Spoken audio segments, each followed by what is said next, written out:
还记得安海瑟薇的成名作《麻雀变公主》吗？续集电影至今也过了15年，终于传出有第3集的消息了。安海瑟薇日前证实，剧本已经完成，目前正在努力准备当中。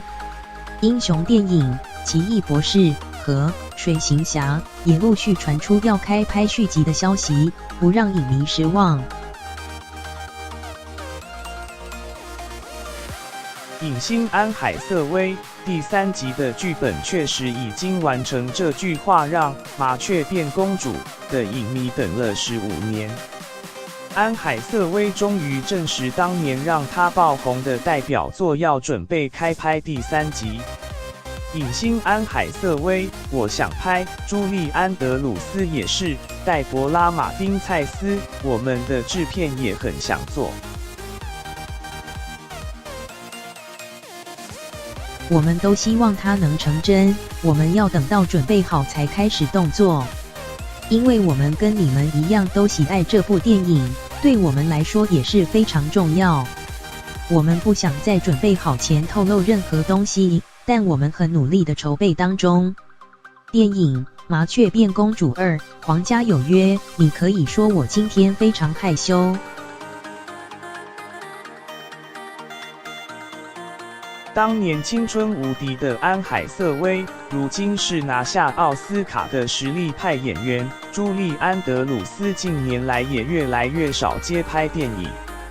2位重量级女星惊喜宣布回国《麻雀变公主》系列，而英雄电影迷也不必失望，因为漫威和 DC 扩展宇宙也传出好消息。班尼迪克·康柏拜区主演的《奇异博士》续集传出2020年春天开拍，编剧和导演确定回归，有望在2021年5月上映。其实漫威总裁凯文·费吉去年就透露会有第2集，果然所言不假。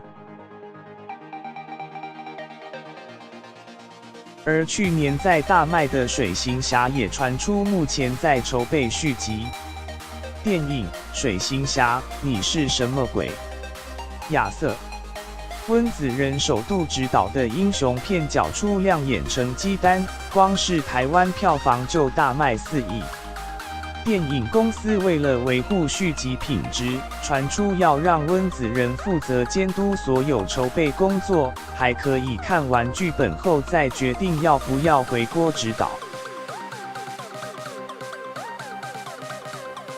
不过温子仁还没有证实消息，让影迷既兴奋又期待。